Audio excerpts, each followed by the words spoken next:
cuento. Un cuento es una obra literaria breve. El género narrativo combina los elementos reales e imaginarios. Los temas de un cuento pueden ser variados. Pueden ser de amor, desamor, justicia, entre otros. Los personajes son pocos y pueden ser animales, cosas o personas. Los involucrados son principales o protagonistas, secundarios y terciarios, incidentales o circunstanciales. Las características de un cuento puede que sea fantástico o didáctico. Su estructura consta del planteamiento, desarrollo, clímax y desenlace. Los elementos que debe llevar un cuento son el título, argumentos o trama, la acción y el ambiente.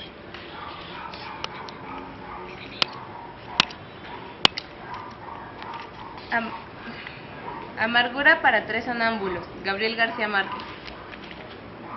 Ahora la teníamos allí, abandonada en un rincón de la casa. Alguien nos dijo antes de que trajéramos sus cosas, su ropa olorosa a madera reciente, sus zapatos sin peso para el barro, que no podía acostumbrarse a aquella vida lenta, sin sabores dulces, sin otro atractivo que esa dura soledad de cal y canto, siempre apretada en sus espaldas. Alguien nos dijo, y había pasado mucho tiempo antes de que lo recordáramos, que aquella también había tenido una infancia. Quizás no lo creíamos entonces, pero ahora, viéndola sentada en el rincón con los ojos asombrados y un dedo puesto sobre los labios, tal vez aceptábamos que una vez tuvo una infancia, que alguna vez tuvo el tacto sensible a la frescura anticipada de la lluvia, y que soportó siempre de perfil su cuerpo una sombra inesperada.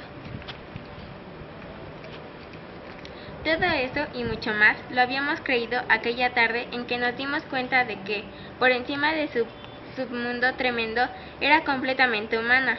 Lo supimos cuando de pronto, como si adentro se hubiera roto un cristal, empezó a dar gritos angustiados, empezó a llamarnos a cada uno por su nombre, hablando entre lágrimas hasta cuando nos sentamos junto a ella.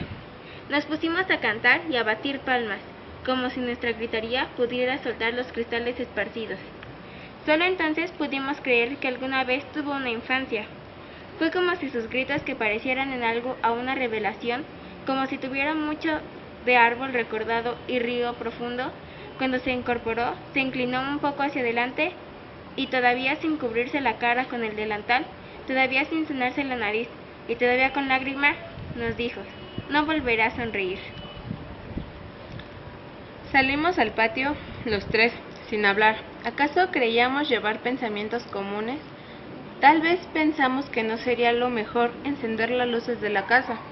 Ella deseaba estar sola, quizás, sentada en el rincón sombrío, tejiéndose la trenza final, que parecía ser lo único que sobreviviría de su tránsito hacia la bestia.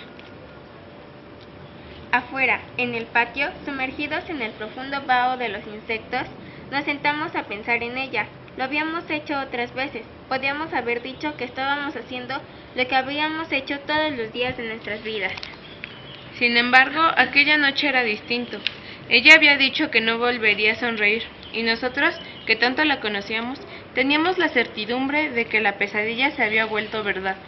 Sentados en un triángulo lo imaginábamos allá adentro, abstracta, incapacitada, hasta para escuchar los innumerables relojes que medían el ritmo, marcado y minucioso, en que se iba convirtiendo en polvo. Si por lo menos tuviéramos valor para desear su muerte, pensábamos a coro. Pero la queríamos así, fea y glacial, como una mezquina contribución a nuestros ocultos defectos.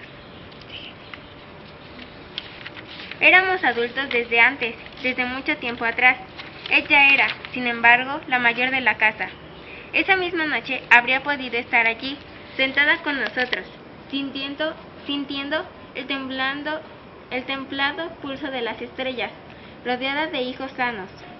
Habría sido la señora respetable de la casa si hubiera sido la esposa de un buen burgués o concubina de un hombre puntual, pero se acostumbró a vivir en una sola dimensión, como la línea recta, acaso porque sus vicios o sus virtudes no pudieran conocerse de perfil. Desde varios años atrás ya lo sabíamos todo. Ni siquiera Nos sorprendimos una mañana, después de levantados, cuando la encontramos boca abajo en el patio, mordiendo la tierra en una dura actitud estática. Entonces sonrió. Volvimos a mirarnos, que había caído desde la ventana del segundo piso hasta la dura arcilla del patio, y había quedado allí, tiesa y concreta, de bruces al barro húmedo. Pero después supimos que lo único que conservaba intacto era el miedo a las distancias, el natural espanto frente al vacío. Lo levantamos por los hombros. No estaba dura como nos pareció al principio. Al contrario, teníamos los órganos sueltos, demasiados desasidos de la voluntad, como un muerto tibio que no hubiera empezado a endurecerse.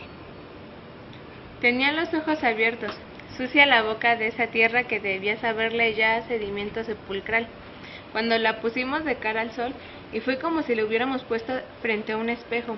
Nos miró a todos con una apagada expresión sin sexo, que nos dio, teniéndola ya entre mis brazos. La medida de su ausencia. Alguien nos dijo que estaba muerta, y se quedó después sonriendo con esa sonrisa fría y quieta que tenía durante las noches cuando transitaba despierta por la casa.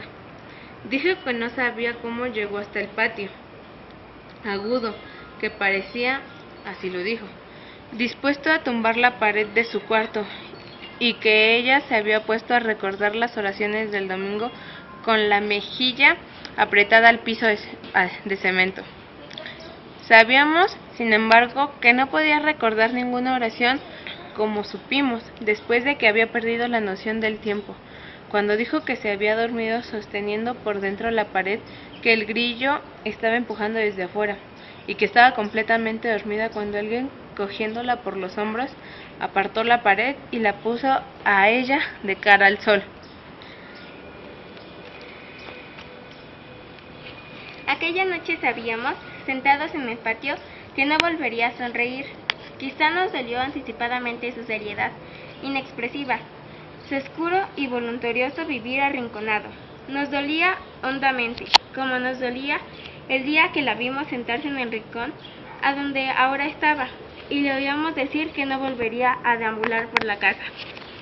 Al principio no pudimos creerle. La habíamos visto durante meses enteros transitando por los cuartos a cualquier hora, con la cabeza dura y los hombros caídos, sin detenerse, sin fatigarse nunca. De noche víamos su rumor corporal, denso, moviéndose entre dos oscuridades, y quizás nos quedábamos muchas veces despiertos en la cama, oyendo su sigiloso andar, siguiéndola con el oído por toda la casa. Una vez nos dijo que había visto el grillo dentro de la luna del espejo, hundido, sumergido en la sólida transparencia, y que había atravesado la superficie de cristal para alcanzarlo.